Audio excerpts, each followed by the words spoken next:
inkuru nziza ku bakenyezi bakora imyuga nk'iy'abagabo. Aha twavuga nk'abakenyezi bakora imodokari, abatwara imodokari nini, abakora ibirato, abatwara amakinga n'ibindi. Ishirahamwe ryo gutumatumanako Econet ryabateguriye ihiganwa aho bazohiganirwa amafaranga atari make. Ibi vyashikirijwe na Sandra Bigirindavyi ajejwe ivyo guhamagarana mu muhora wa Econet. Hari mu kiganiro n'abamenyeshamakuru aho mbere hishuwe n'ibibazo bitari bike. Twumvirize Sandra Bigirindavyi.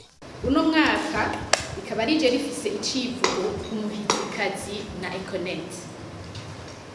Rifise intumbero yo gutera intege umukenyezi kurengera intambamyi zivuye ku gitsina no gufata ikibanza c'imbere mu iterambere ry'igihugu.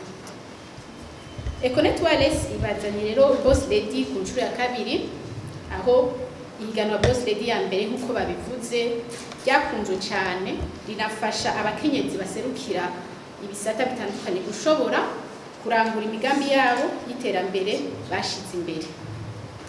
Mushobora rero kubaza muti mbe ihiganwa rizogenda gute? Ihiganwa ryacu rizoba rigizwe n'ibice bitatu.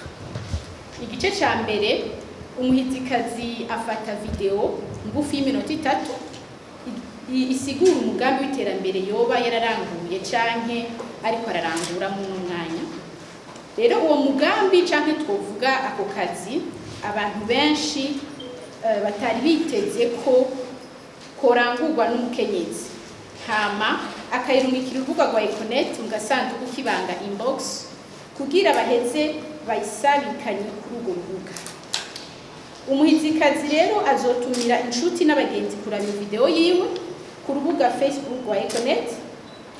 Uko video izorabwa na benshi niko azogwiza amahirwe yo kuja mu gice ca kabiri. Igice ca kabiri rero umuhizikazi azotumirira inshuti n'abagenzi kumutora biciye mu butumwa bugufi bwo ku telefone twita SMS, aho umukenyezi wese azoronswa code y'igiharuro ciwe kugira bashobore kumutora. Rero ubwo butumwa buzotwara amafaranga 100 gusa. Kurabwa cyane rero uko namenda bivuga kwa video y'umukenyezi hamwe no gutorwa na benshi biciye mu ma SMS, vyose bizova ku mwete umukenyezi azogira mu kumenyesha inshuti n'abagenzi ko ari mihiganwa umuhizikazi na Econet, gutyo bibashikane mu bazotsindira amafaranga. Igice ca gatatu c'ihiganwa, abahizikazi bazoshobora kurengana ivyo bashoboye kurengana ivyo bice bibiri, bazosigura imbere y'abahinga umugambi wabo, habe no kugendera aho basanzwe baranguriye imico yabo, imirimo yabo kugira turabe koko kwiyo migambi bayishize mu ngiro. Rero ubushimwe buzotangwa ku mugaragaro itariki 25 za Ntwarante mwaka wa 2022. Rero ubwo bushimwe muca mwibaza none ni ubuhe? Hazotsindira abantu bangana n'abakenyezi 7, aho uwambere azotsindira 1,500 mu marundi, uwa kabiri 1,000,000, uwa gatatu gushika ku w'indwi akazotsindira 500. Rero abo bose hamwe kwa 7 bazoshobora gutsindira amafaranga angana n'imiliyoni 5. Ego gihe mwoba mufise ibibazo mu kwibaza none ako kazi canke mu kiyo bintu umukenyezi ashobora gukora hanini vyiharije abagabo n'ibihe. Hariho uburorero, hariho abantu batwara imiduga twisa ama taxi, hariho aba ingenieur, hariho abasanzwe batwara ububare, hariho novuga aba mécanicien, hariho aba bantu bose novuga kakazi kose kiharijwe kumenga nakabagabo. Rero nkuko twabivuze uko niko kontuze imeze ya promotion, aho igizwe n'ivyo bice bitatu. Rero twovuga ko hanini 30 yo gufata n'iyihe nuko hazoba abantu 7 bazotsinda kandi bazotsindira imiliyoni 5, kandi bazotanga ubwo bushimwe itariki 25 za Ntwarante. Nakoze.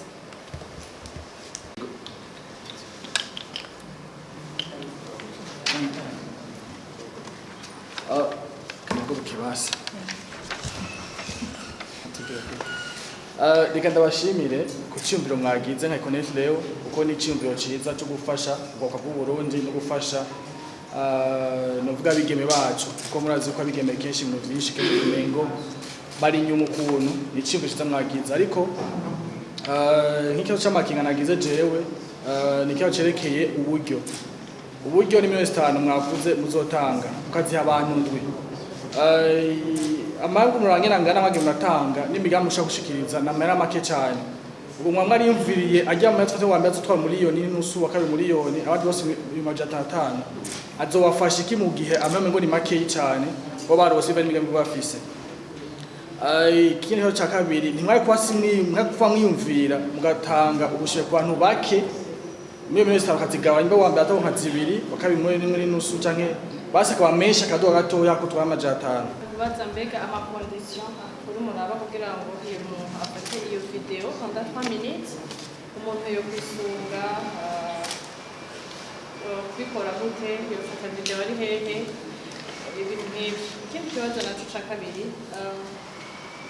mwavuze yuko ko ari umukenyezi akora ubuzi akakuru bukora abantu b'abagabo mbega abandi bakenyezi ntibavuga bati mbega twakumiriwe kubera iki ubuzi bukora akenshi abagabo nagira ngo hakuru hahimiriza umukenyezi wese ahari cyane jewe ikibazo mfise shaka kubaza muvuze abakenyezi bashoboye gukora imigambi yabo no kuvuga ko muvuze ko ari umukenyezi azodepoza video hama akabereka icyo yakoze novuga ko byo ari ibintu byo bisaba uburyo mbega umukenyezi akora bijya abagabo bashaka gukora mugabo abakenyezi bato badafise uburyo bwo guproduza ama video kugira ngo bazane ba depose wowe mubiyumvira kwiki urakoze mavuze yuko iri higanwa rije nko gushimira abari batanga umugambi mbega iri higanwa by'ukuri byerekeye abantu bari bahiganye mu gice cyambere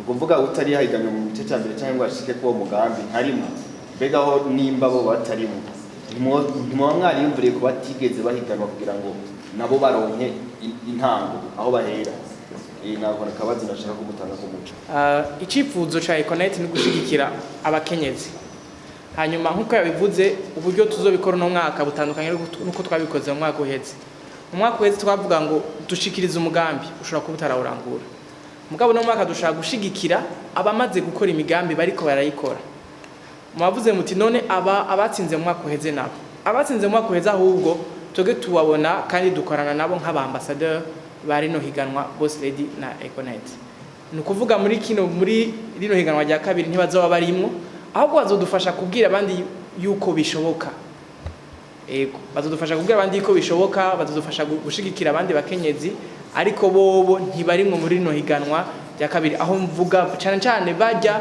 batsinze ubushimwe ushobora kuba utaronsa amahirwe yo gutsinda ariko ukaba uri kurakora igikorwa cy'iwawe ukaba waragiyemwo nturonka amahirwe yo gutsinda uremerewe gushobora gukina mugabo abatsinze bobo ntibarimwo ahubwo bo bazodufasha gusigurira abandi ingene bigenda bikora mu bagute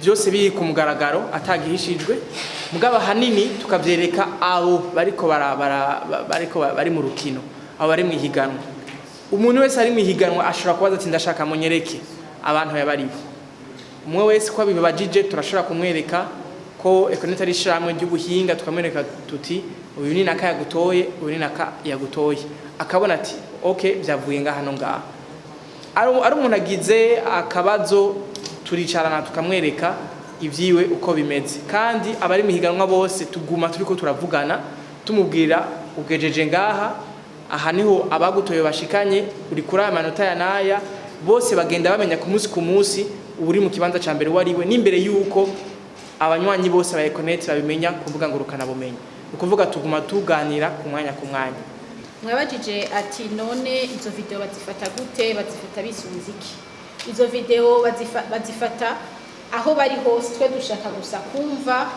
ashobora gusigira uwo mugambi wiwe akawuvuga ahari hose ahakora ahari hose ni gufata video gusa akadusigura ati jewe nakuye n'impambamyi zimeze uku jewe ngeze aha nashoboye gushika kuri iki nta kindi dusaba hama ku kibazo ca madame yabajije ati none iyo video kishobora gutwara uburyo bwinshi ko kimutiyumviriye n'abandi bakenyezi atari gusa bashoboye kurengana bagakora n'ibyo byahora bikora abagabo.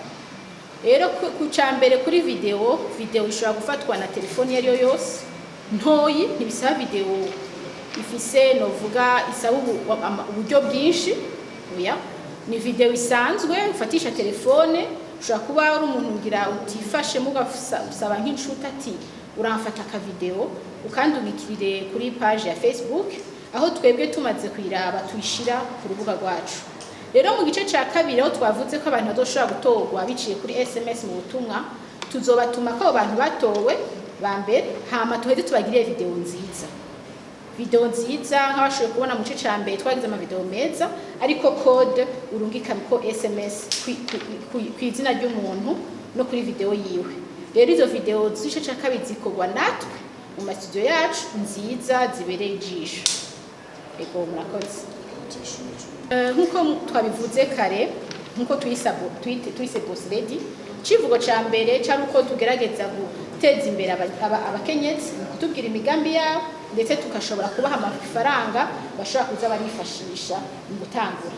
Civugo ca kabiri twiyumviriye ati twarahaye abantu amafaranga yo gushobora gutangura umugambi wabo, kuko tutoshimira abawukoze, kuko tutoshimira abawutanguje. Rero tuvuga ati abatanguje imigambi ni benshi, mugabo hariho basumbije abandi mu kwitanga ndetse no kugerageza kuja muri novuga mu bisata byiharije abagabo, tugira ko dosi tugerageza gufata mu gushira novuga gufata mu ntege abantu barenganye nyene novuga novuga barrière ifatiye mu gitsina. Hari ibintu byinshi bigenda biraba mu gisagara tutamenya, ariko abantu benshi baragwana kugira ashobore gushika kuri ico kintu cyangwa gushobora gutwara ico gisata uri umufasoni. Ego murakoze. Nous sommes aujourd'hui venus pour honorer la femme.